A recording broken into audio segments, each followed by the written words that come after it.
As Hogan mentioned last night, Rohatsu means the 8th day of the month, actually the lunar month originally, the 12th lunar month, which we now designate as the 8th of December. We don't actually know, of course, when the Buddha was enlightened. You could say that the Buddha's enlightenment occurred outside of time. But it helps us, practitioners in the world of time, to have a fixed day for observing and celebrating and incorporating within our being this wonderful occurrence. If the Buddha hadn't become enlightened, none of us would be here.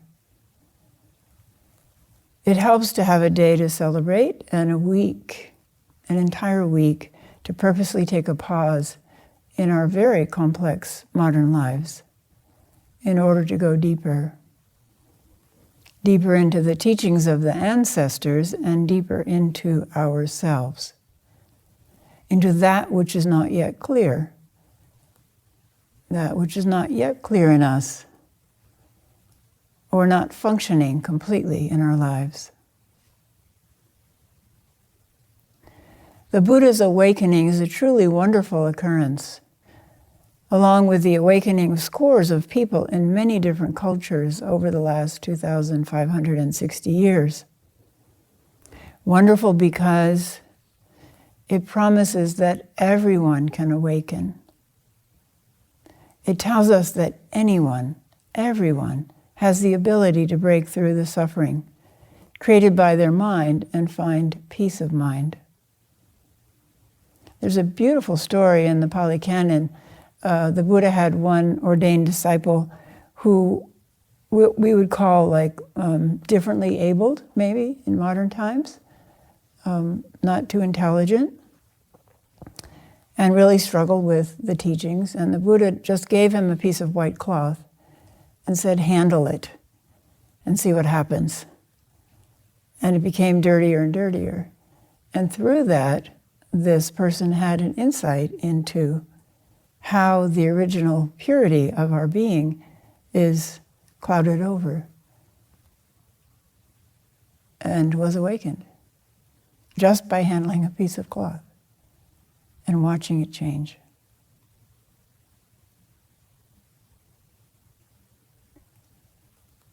You don't have to be born as a prince in India. You have all the equipment necessary for this undertaking. You have a human body and a human mind. You were born somewhere in the human realm, which is the most propitious realm for practice enlightenment. The human realm is sandwiched, as many of you know, between the three realms, we call them the lower realms, of more intense suffering, and the two realms called higher realms of not enough suffering in terms of our focus on enlightenment, on awakening. The three realms of more intense suffering we call the realms of hell, which the Buddha defined as unremitting suffering in body and mind without hope of relief. And the realm of the hungry ghosts of constant, unsatiable desire, which we've all experienced, if only in wandering into the kitchen, feeling I need something to eat, and then searching through cupboard after cupboard and through the refrigerator and through the little drawers in the bottom of the refrigerator and looking for something to eat, something that will satisfy, when that is not what food is intended to do, to satisfy the longing, the deep longing of the heart.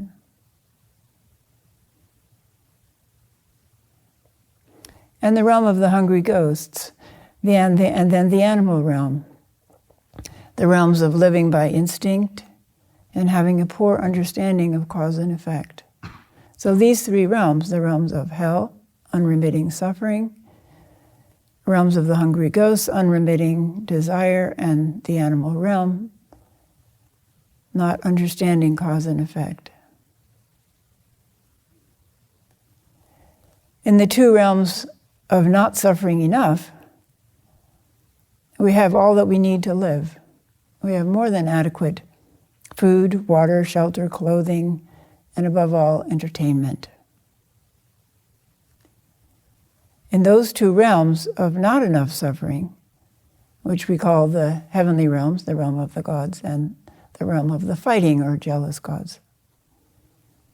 In those two realms of not enough suffering, the recognition that I am still suffering can be covered up, but only for a while.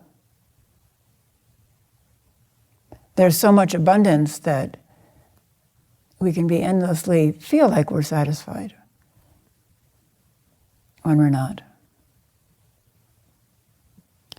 The scriptures say that when the gods see the first wrinkle, the first gray hair, they begin to fall out of the heavenly realms. We could say, because I often think of the realm of the gods as the movie stars that are currently successful or the politicians that are currently successful, whatever realm, where people have been lifted up and can amass wealth and houses and adulation. And then below that, the realm of people who are jealous of that realm, of people in that realm and are hoping to advance to that realm. So we could say in current times, it is when the gods first get bad reviews, when they're banned from social media, or when they have their first positive COVID test. The belief I am not suffering is subject to impermanence. It is conditioned and thus subject to impermanence. This word that the Buddha used, unconditioned, is really important to ponder by itself. What is the unconditioned?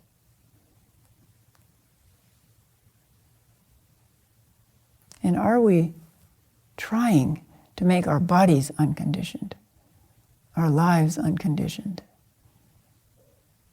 and somehow permanent? Once we reach a certain state, ideal state, are we trying to hold on to that and therefore suffering?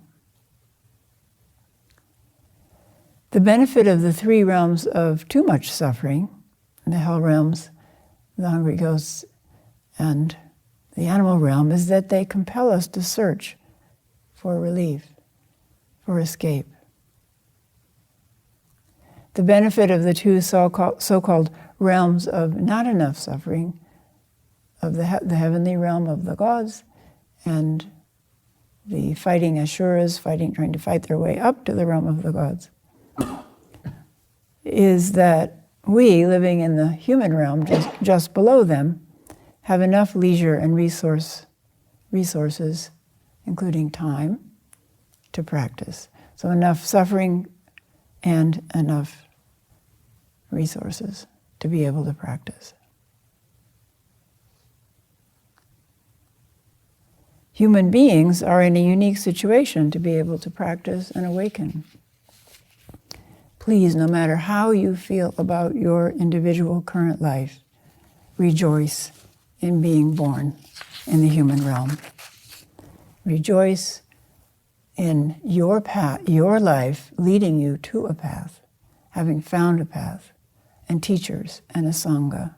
This is unbelievably good fortune, which we know by listening to and watching the news from all over the world.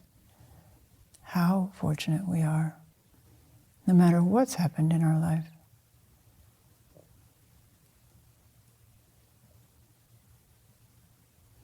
Rohatsu is an occurrence that we celebrate because it promises us that everyone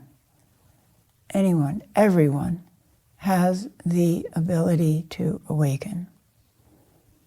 Everyone has the ability to see through the screen of thoughts and emotions arising from the incorrect notion of myself, and to experience the freedom of a life that can flow around obstructions. Everyone has the ability to find peace in experiencing each moment of life. Everyone has that ability. Every human has the necessary equipment, a body and a mind. Education, intelligence, physical beauty, wealth, various talents, all of these factors do not matter. A body and a mind, and the impetus and opportunity to find lasting relief from suffering. That's all that's needed. Why is this all that we need? Because we are already supplied with what we are searching for. More than supplied, we are what we are searching for. We were born into it. We were born into what seems like individuality, but is, in its depth, profoundly not. It permeates us. It flows with. It flows as the blood in our veins. It is closer than the cells in our body. It is evident in every cell in our body, in each eyelash, in every moment, even in the welter of thoughts that hide it from our awareness. Kohenejo tells us, although it is unattainable, it penetrates this whole body. That's why we call it our original nature, our face before our grandparents were even born. We don't have to go to India or find the perfect teacher to find it. Our original face before the Buddha was born. We can find it, we can open our awareness to it anywhere, anytime. In Sesshin, we have the opportunity to maximize, optimize the conditions for that discovery. Even better, we have all had glimpses of what I'm calling temporarily it, or original nature. It is not an it, but in order to talk about it at all, we call it an it. We can glimpse it anytime, anywhere, because it's always here. And it's always right now. That's where it lives. That's why mindfulness is so powerful. Mindfulness has become popularized and maybe trite in a way, but mindfulness is actually a profound teaching. To bring mindfulness right now to your right thumb. Opening your awareness to your right thumb. And then to recollect, another powerful word in Theravada practice, to recollect when we're not doing that. When we're on autopilot, when we're eating and not tasting. When we're washing our bowls and not aware of the temperature of the water.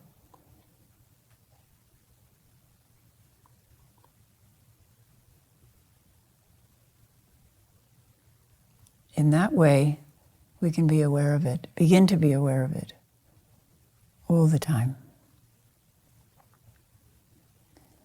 It is always here and it is always now, in what we call now. It always has been and it always will be.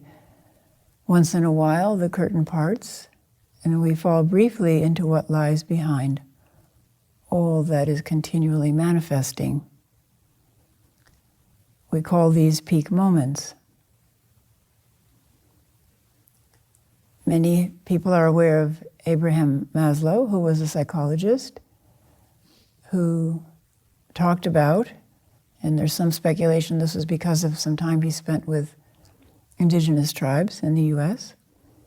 He described a hierarchy of basic human needs, beginning with physiologic needs like water, food, shelter, and so on, and then ascending through the need for safety, the need for belonging and love, to set what he called self-actualization, which is by itself interesting. And then at the top of his pyramid of human needs was transcendence.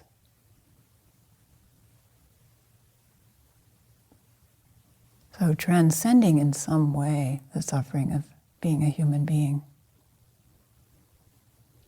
And he included peak experiences in that level of transcendence, writing that peak experiences include a sense of, this is a quote, wonder, awe, reverence, humility, surrender, and even worship before the greatness of the experience.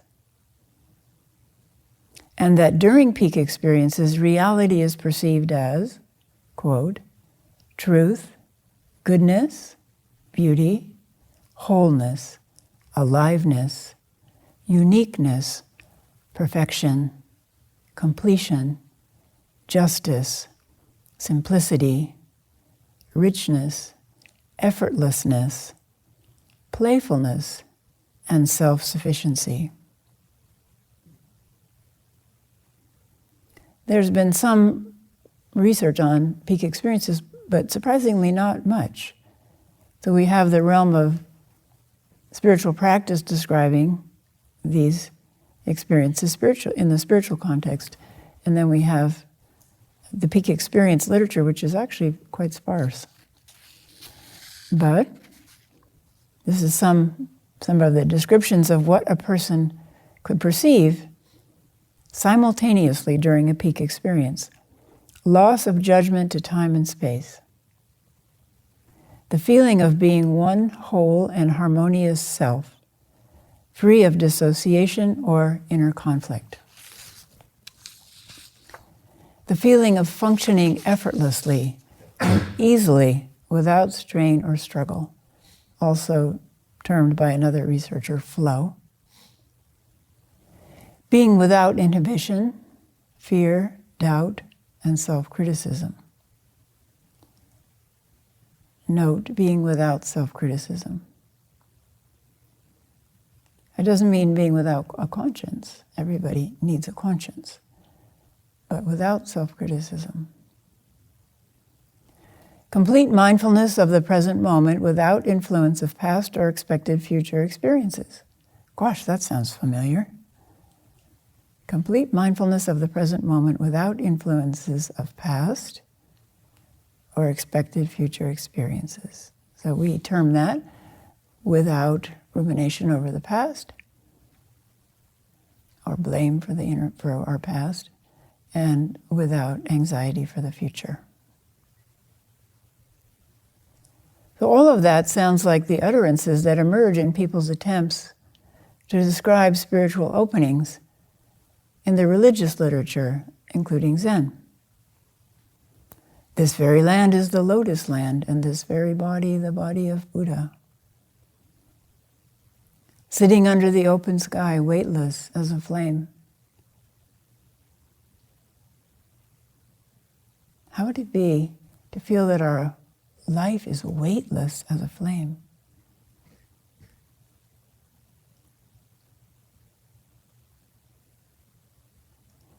What is the weight that has lifted?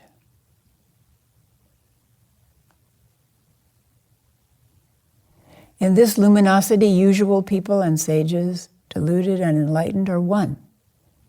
In the midst of impermanence, this luminosity is unobstructed. Koan-eijo again. Unobstructed by what?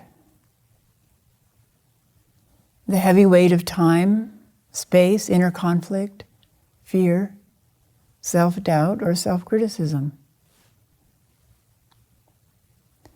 Those peak experiences are glimpses. They let us see what is possible for every single one of us. And those glimpses often have called us to this practice. Me to my seat, and you to your seats. In this zendo or your seat at home, have called you to this sesshin.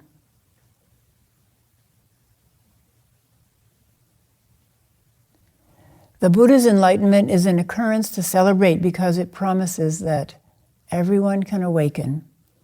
Everyone can experience what the Buddha called the unconditioned. Unconditioned by what? See, each of these single words is something to investigate deeply in our own life. Unconditioned by what? By the conditioning of our life, the conditioning of our body, the conditioning of our heart, the conditioning of our mind. Everyone can transcend the conditioning of their particular life, positive or negative. Positive conditioning can be as afflictive as negative conditioning.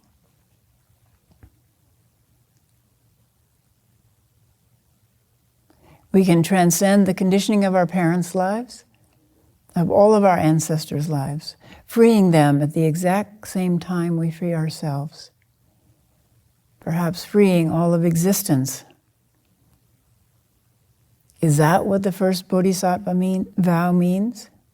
Sentient beings are numberless. I vow to free them from my inexhaustible delusions. Is that what the first Bodhisattva vow means?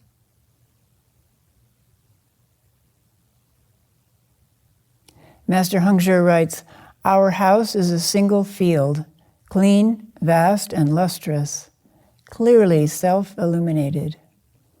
When the spirit is vacant without conditions, when awareness is serene without cogitation, then Buddhas and ancestors appear and disappear, transforming the world. Amid living beings is the original place of nirvana.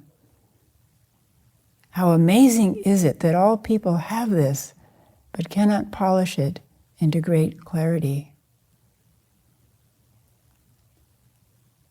Our house is a single field, clean, vast, and lustrous, clearly self-illuminated. When the spirit is vacant without conditions, when awareness is serene without cogitation, then Buddhas and ancestors appear and disappear, transforming the world. Amid living beings is the original place of nirvana. How amazing is it that all people have this but cannot polish it into great clarity. How fortunate we all are to have the time and the place to polish into greater clarity. Into greater clarity about no time and no place. This echoes the Buddha's statement at the moment of his enlightenment as reported in the Mahayana tradition. "I now see that all sentient beings possess the wisdom and virtues of the enlightened ones, but because of false conceptions and attachments, they do not realize it." The story of the Buddha's awakening also tells us that to take a peak moment and open it into a continuous experience, or even an intermittently continuous experience, takes hard work.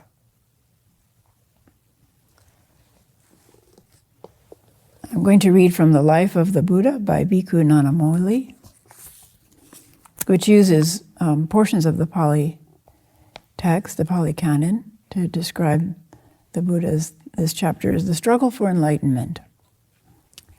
"Before my enlightenment, while I was still only an unenlightened bodhisattva, being myself subject to birth, aging, ailment, death, sorrow, and defilement, I sought after what was also subject to these things.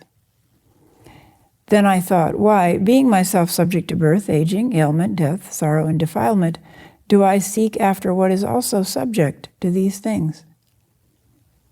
Suppose, being myself subject to these things, and seeing the danger in them, I sought after the unborn, the unaging, the unailing, the deathless, the sorrowless, undefiled supreme surcease of bondage, nirvana." The Buddha studied under several teachers. He studied under Alara Kalama for years, we believe, for years. And then he arrived at the place where he said, "It is not only Alara Kalama that has faith, energy, mindfulness, concentration, and understanding, but I too have these faculties. Suppose I strove to realize the teaching that he declares to enter upon and dwell in, realizing it himself through direct knowledge. So the Buddha said, I have all the conditions that Alara Kalama has. So why can't I realize what he realized? And so he studied for a number of years and realized what Alara Kalama had realized. And Alara Kalama invited him to teach with him. But the Buddha examined his mind and realized that what he had realized under Alara Kalama had not settled all his doubts or led to complete peace of heart and mind. So he sought another teacher, Uddaka Ramaputta. And he practiced and realized the teachings of Uddaka Ramaputta after many years and was invited to co-teach. But again knew that there was still something unresolved within and left that community to go into the forest and practice extreme asceticism. So we have some accounts in the Buddha's own words about that period of time.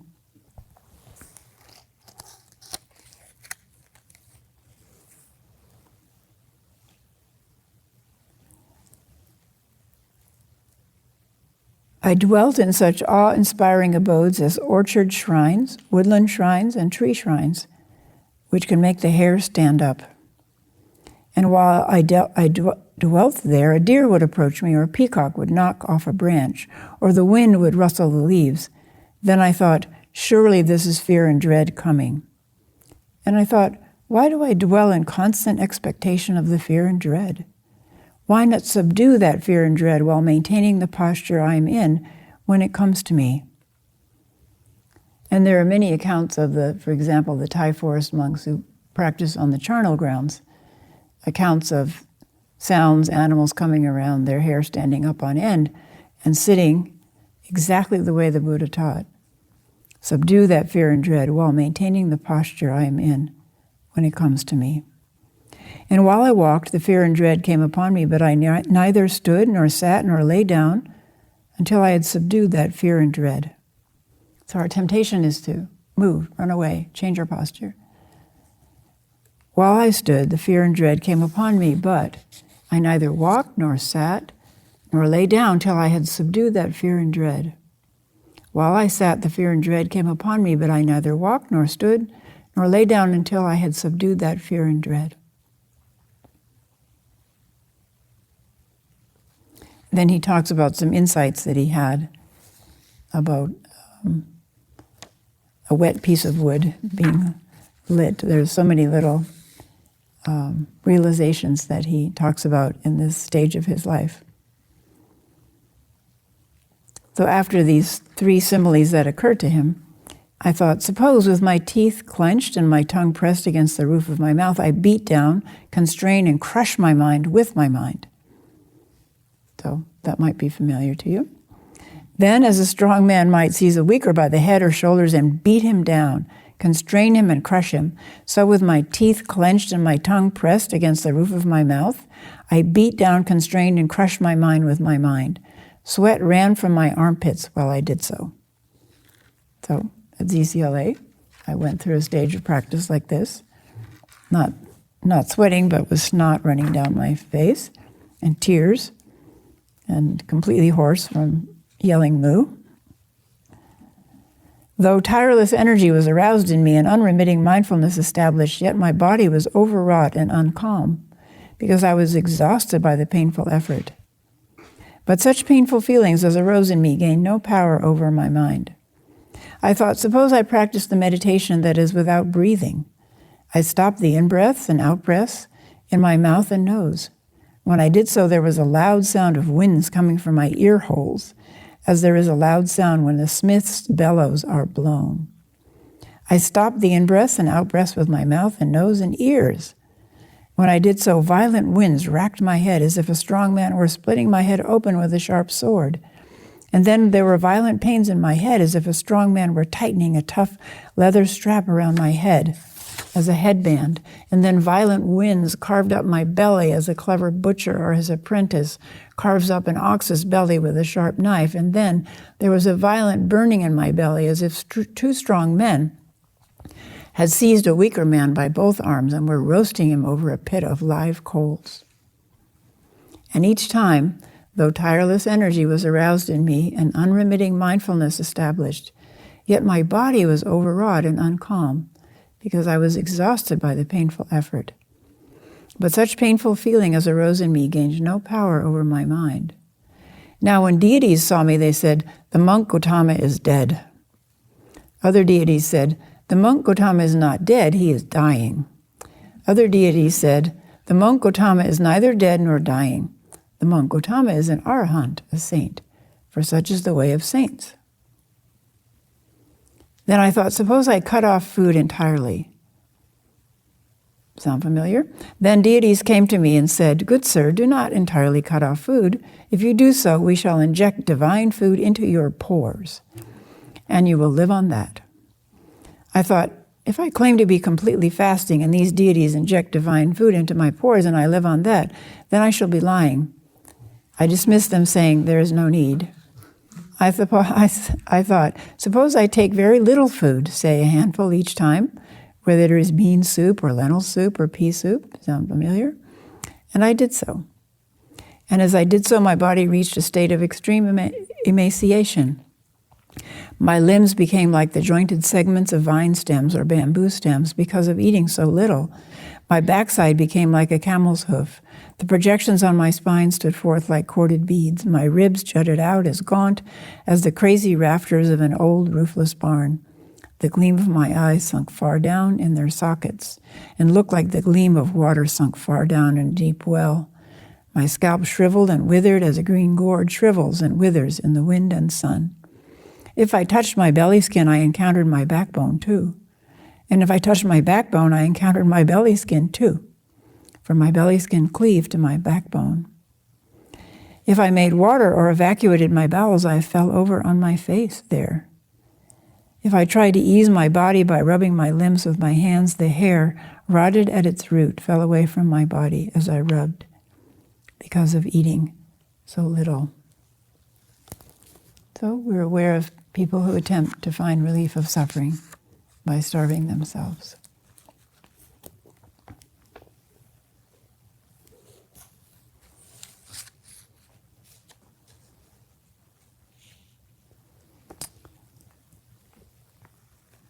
I thought, whenever a monk or Brahmin has felt in the past or will feel in the future or feels now painful, racking, piercing feelings due to striving, it can equal this but not exceed it. But by this grueling penance I have attained no distinction higher than the human state, worthy of the Noble One's knowledge and vision. Might there be another way to enlightenment?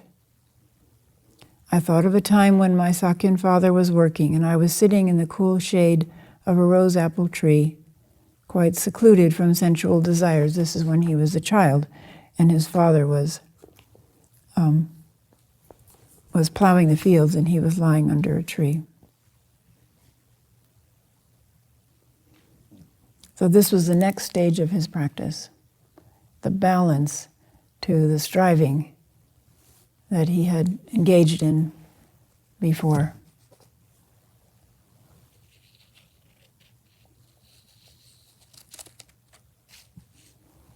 That's the next chapter of the enlightenment story of the Buddha.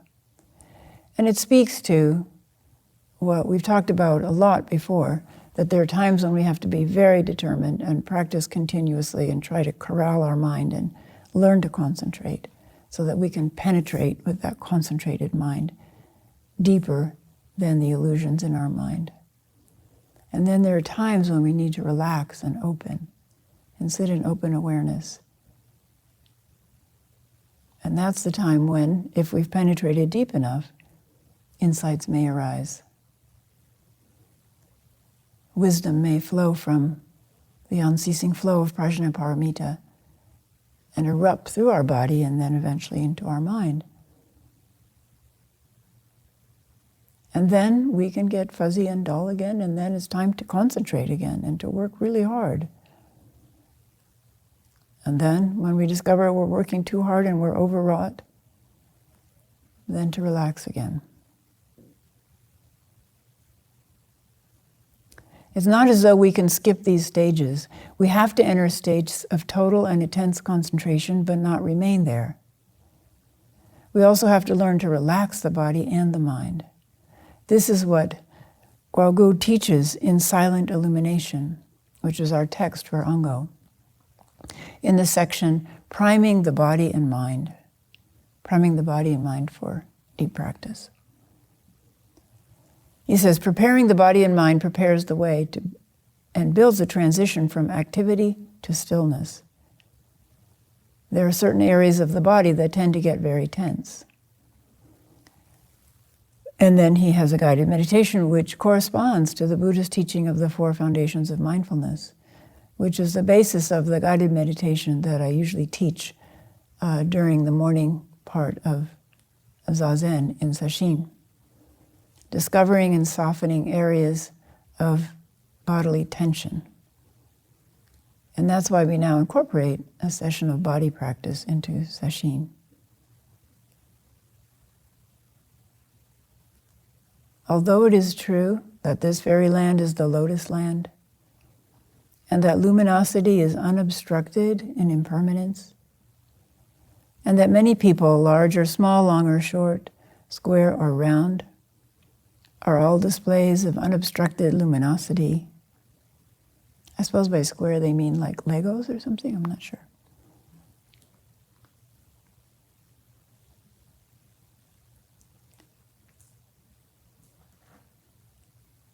Luminosity is unobstructed, and many people, large or small, long or short, square or round, are all displays of unobstructed luminosity.